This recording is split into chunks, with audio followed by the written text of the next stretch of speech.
it's Alex, and welcome to Vegan with a Passport. I'm super excited because today we're going to all fully vegan restaurants, and we're going to check out some Spanish dishes, and we're also going to check out some Latin American dishes. So let's go. Let's go check out our first restaurant called Mad Mad Vegan. And if you don't make a reservation, you may end up being a Mad Mad Vegan because I went to this restaurant 3 times and all 3 times it was full. The first thing I ordered were some tequeños, which are Venezuelan cheese sticks. And oh my goodness, these were so good. The cheese was gooey and the breading was very soft. I also ordered some Beyond Meat tacos and they were delicious. Now, I'm not really sure what the meat taste was supposed to intimidate because I usually eat Beyond and there wasn't like a beefy flavor to it. It was something slightly different. Regardless, I still enjoyed the tacos. The restaurant also offers a variety of international cuisines and I decided to order some cauliflower wings. As usual, despite the name, it actually did not taste anything similar to meat, but it's totally fine. The fried cauliflower was absolutely delicious and the breading was seasoned well. Also, the breading was very crunchy, which I enjoyed.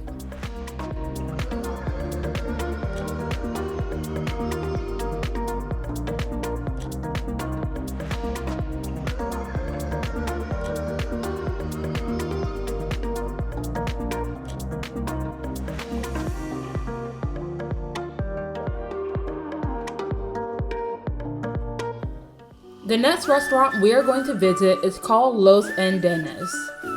And this restaurant happens to be an all-vegan Peruvian restaurant. This is another restaurant you should make reservations for because all of their tables had filled up within 5 minutes of the restaurant opening at night. The first thing I decided to order was a mushroom ceviche, which is very interesting texture-wise because the restaurant decided to add a lot of crunchy elements from plantain chips to even, I believe, crunchy beans. I thought it was a great play on textures as it went really well with the soft mushrooms. And by the way, the mushrooms were easy to chew and weren't chewy like they can be sometimes. The ceviche had a stronger vinegar taste than I was expecting, but flavor-wise, I still did enjoy the dish. I then decided to order a tamal, which was stuffed with a mysterious vegan meat and olives. I got mostly a corn taste with the occasional taste of the meat and the olives. I felt like the filling, there wasn't a lot of it, but besides that, I did enjoy my tamal.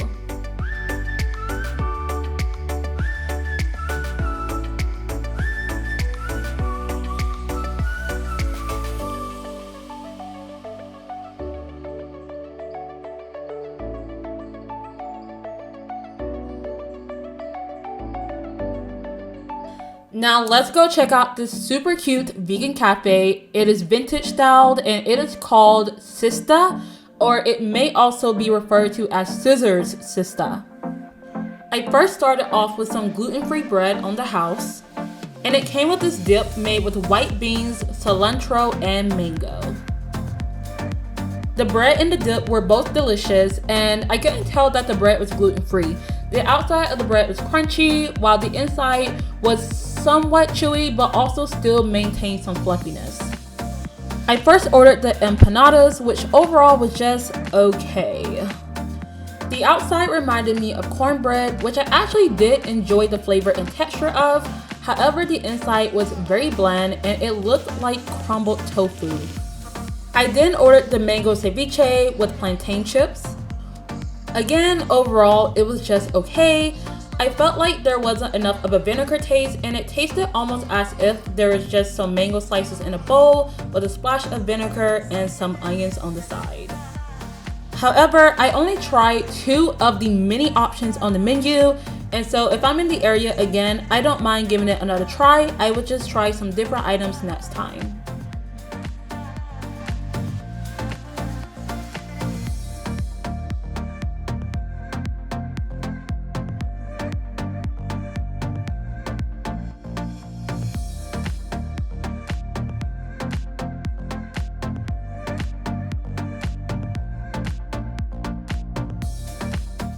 Now, let's go check out another vegan restaurant called Vega.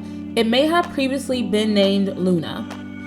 This is another restaurant that you should make reservations for because I got their opening and it got full maybe within 15 minutes tops. I was greeted with polenta with salsa on the house.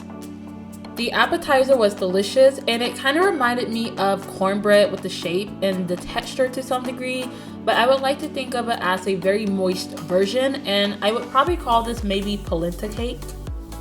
I first ordered some spinach croquettes, which were absolutely delicious.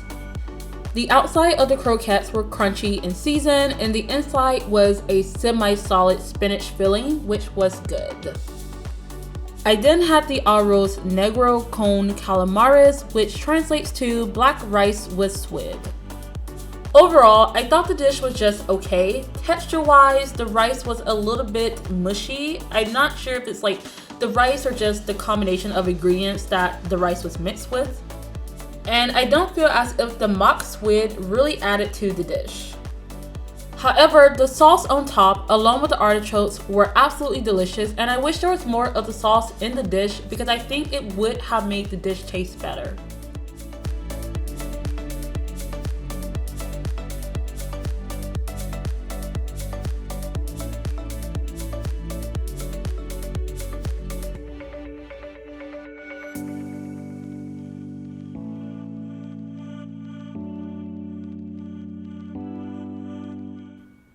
Now, let's go check out this all-vegan tapas bar called Santa Y Pura.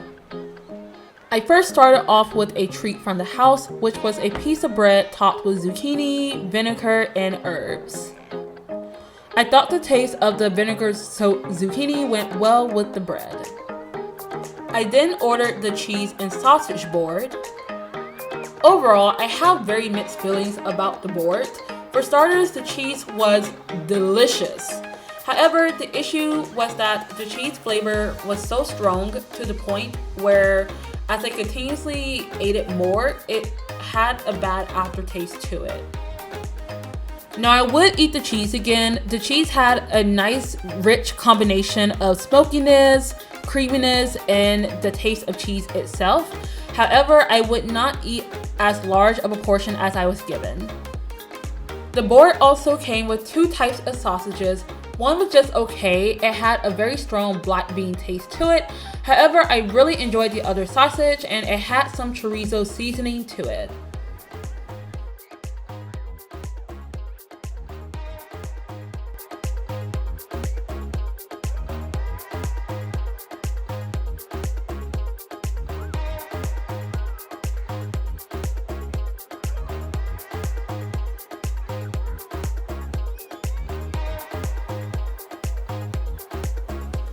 The last vegan restaurant we are going to explore today is La Encomienda. Overall, the tacos were not bad. For starters, I really like how the sprouts were added to the top of the tacos as it did add some crunch. I also really enjoyed the taste of the sauce on top of the tacos. However, when it came to the mock meat, there were some bites that were bland and some that actually were delicious. So I think the seasoning wasn't well distributed in the mock meat. Thank you so much for watching, and if you enjoyed, be sure to stick around because for the next episode, I'm going to be showing you even more fully vegan restaurants in Madrid, Spain. Until next time, bye!